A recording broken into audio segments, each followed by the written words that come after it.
Bonjour à tous. Hi everybody. Bienvenue à cette conférence de presse de la coalition municipale transfontalière pour la sécurité ferroviaire. So, welcome to our press conference for the coalition of municipality What's the name of that? Transborder. There you go. All right. Voici nos membres pour aujourd'hui de la coalition. À votre droite, to your right, the mayor of Magog, la mairesse de Magog, Vicky Mayham. Mayor of Barrington, Illinois, la mairesse de Barrington, Illinois, Karen Darch. Monsieur Roger Doiron, qui est le maire de Richibouctou, au Nouveau-Brunswick, so the mayor of Richibouctou, New Brunswick, Monsieur Roger Doiron. Et finalement, la mairesse de Lac-Mégantic, Colette Roy-Laroche, the mayor of Lac-Mégantic, Colette Roy-Laroche. Donc, on peut y aller. Alors, bonjour, chers collègues maires, members of the media, ladies and gentlemen, good morning. I am glad to be here today as spokesperson of the Cross-Border Municipal Coalition, created by the Union of Quebec Municipalities. First, if you don't mind, I would like to say a few words about the union. Our union was founded in 1919, and today we represent municipalities of all sizes, small and large municipalities in every region of Quebec. Our mission is to promote the fundamental role of municipalities in social and economic progress, and to support our members in building dynamic, innovative, and competitive communities. Our members today represent 80% of the population and territory of Quebec. Since July 2013, the union has been hard at work on ways to make sure that a disaster like the one that occurred in Lac-Mégantic will never happen again. We soon realized that rail safety was much more, than a local issue in Quebec, and that we had better get the entire municipal sector on side and make sure that we unite our strength to carry the message to make changes happen. That's why the union proposed to form a cross-border municipal coalition for railway safety to promote and install a real culture of safety in the rail sector from coast to coast all over North America.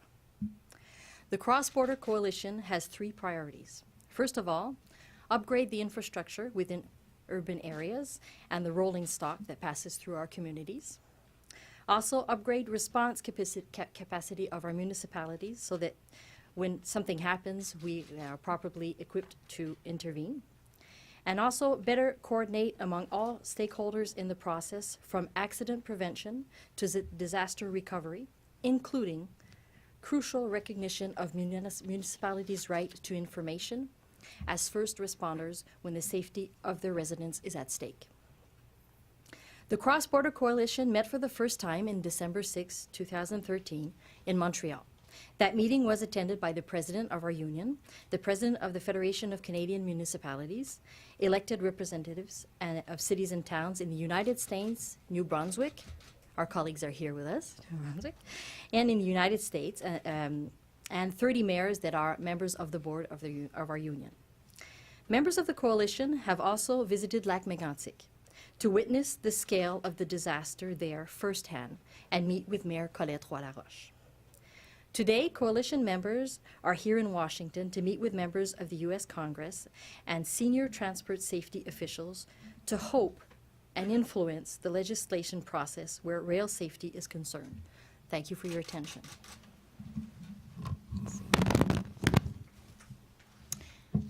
Good morning.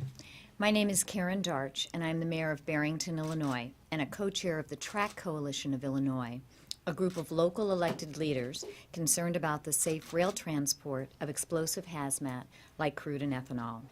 We are also founding American partners in the Union of Quebec Municipalities Rail Safety Coalition, and we are pleased to join with them and our friends at the Maine Municipal Association to host our distinguished colleagues from Quebec and New Brunswick as we jointly press policymakers on both sides of the border to enhance the safety framework of rail transport of these dangerous goods.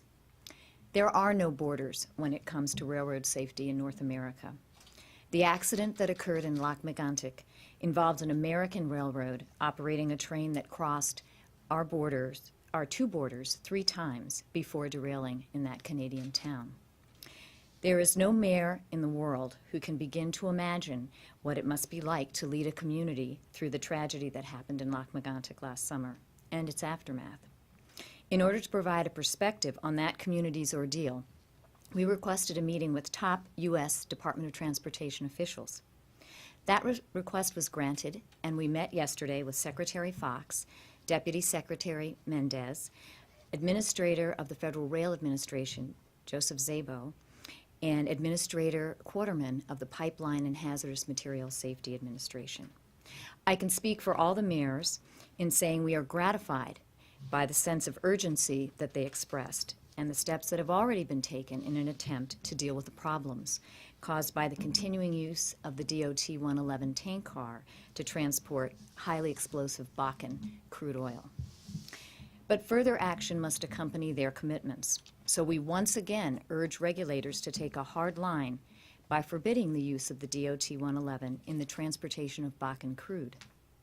Simply stated, what is known about the characteristics of that particular grade of crude, especially that it boils at 85 to 90 degrees, requires immediate attention. We also urge regulators and Congress to take a hard line in addressing the gaps in rail safety beyond that particular crude and extend such precautions to other flammable hazmat. The Department of Transportation and the Association of American Railroads have signed a voluntary agreement that commits the 7 major North American railroads to certain operational changes that enhance rail safety. However, we need to ensure that the 550 short line and regional railroads that comprise 30% of U.S. railroad mileage also make operating rule changes, since they are the feeder system that services these 7 major railroads between origination and final destination. And in the case of Lac-Mégantic, the MMA was one such regional short-line railroad. It's also important for U.S. regulators to ensure that these short-line railroads have the financial means to invest in the track and equipment upgrades that are needed to ensure public safety when hauling explosive hazmat like this. Many of these lines aren't able to receive low-cost government loans because of concerns about their ability to repay them. But nonetheless, they're allowed to carry dangerous goods on lines they don't necessarily have the capital to improve to undertake this service safely. This makes no sense. Finally, policymakers need to ensure that all industries involved in crude, ethanol, and petroleum mix service reaping the benefits of this commerce are also prepared to bear the financial responsibility when things go wrong and an accident occurs. The cost of cleaning up and rebuilding Lac-Mégantic has been and will continue to be astronomical. And taxpayers are being left to bear these costs. This one-sided equation is clearly not in the public interest here or in Canada. Local elected leaders are committed to taking an active role in making sure our voices are heard by industry, regulators, and lawmakers on all rail safety matters. As we head after our briefing to Capitol Hill, to Congress, later today, I can assure you that we are in this for the long haul. Thank you. Bonjour, good morning. The issue that brings us together today is of significant importance to Canadian and U.S. communities alike. Railways have played a pivotal role in the development of both Canada and the United States. My New Brunswick colleague in attendance, and I know this firsthand, since railways pass right through most of our town and villages. That makes railway safety a major issue for Canadian municipalities. And this is why Luc Desjardins, the mayor of Petit Rocher and the vice chair of the Association of Francophone Municipalities of New Brunswick, took part in the first meeting of a cross-border municipal coalition for railways, safety held in Lac-Mégantic and Montreal last December. Just a little over 1 month after the Lac-Mégantic tragedy occurred, a Canadian national train carrying crude oil derailed just outside Plaster Rock in New Brunswick, 9 of the 17 rail cars that jumped the track were carrying hazardous materials. The incident was very alarming, but not because it was on the same scale as Lac-Mégantic disaster. It was disturbing because it was part of a growing list of train derailment where hazardous material were involved. In December 2013, a Burlington Northern Santa Fe Railway train carrying crude oil derailed near Castleton, North Dakota. Some 18 tankers car exploded, sending a great fireball and plumes of black smoke up high in the sky. Fortunately, these derailment has limited consequences and no lives were lost. But the fact of the matter is that they could have been terrible tragedies if they happened in urban areas where with insufficient resources to help contain the damages. Most of the towns and villages of New Brunswick simply don't have the resource needed to respond to catastrophic like the one that took place in Lac-Mégantic. Thanks to the cross-border municipal coalition for railway safety, we now know that our fellow mayors in the states face the same dangers and challenge we do, and that we can share the solution with, we come up with to help communities on both sides of the border. We can prevent situations like this from happening again by tightening regulation on rail transport and ensuring public safety in the process. Municipal solidarity is the best tool we have to put pressure on the government to change the legislation in both countries in an effort to establish a real culture of safety in North America. Merci. Thank you. Bonjour. Good morning. Chers collègues, mesdames et messieurs les représentants des médias, mesdames, messieurs, être parmi vous aujourd'hui avec mes collègues du Québec, du Canada et des États-Unis est très symbolique pour moi. Le 6 juillet dernier, je suis devenue, bien malgré moi, la porte-parole de la sécurité ferroviaire au Canada. Des dizaines de journalistes du monde entier ont couvert la plus grande tragédie ferroviaire de l'histoire du Canada. C'est 47 victimes humaines fauchées brutalement, un centre-ville en cendres, une ville coupée en deux, une économie en danger. En plus de devoir reconstruire notre centre-ville, notre communauté doit aussi travailler à se reconstruire émotionnellement. Depuis le jour fatidique, j'ai donné des centaines d'entrevues et conférences de presse pour informer le monde et rassurer notre population. Chaque jour, mon équipe et moi avons posé des gestes concrets pour alléger l'âme des endeuillés de Lac-Mégantic et rebâtir notre centre-ville complètement disparu. C'est plus de 400 millions de dollars engagés pour nettoyer les lieux, décontaminer les sols et fournir de l'aide aux sinistrés. À cela devront s'ajouter des centaines de millions de dollars pour rendre à notre ville toute sa beauté et sa vitalité. Chaque jour, chaque conférence de presse, chaque réunion, la même question me terrasse. Pourquoi? Pourquoi chez moi? Pourquoi dans ma ville? Une tragédie comme celle qu'a vécue Lac-Mégantic ne peut pas rester vaine. Il faut investiguer, comprendre et faire tout ce qui est possible pour éviter que cela ne se reproduise. Avec l'Union des municipalités du Québec, nous avons élaboré un plan d'action avec des recommandations de tous les intervenants. Nous participons à différentes tables de travail avec les 2 paliers de gouvernement pour étudier les causes et impacts du cadre actuel qui régit l'industrie ferroviaire.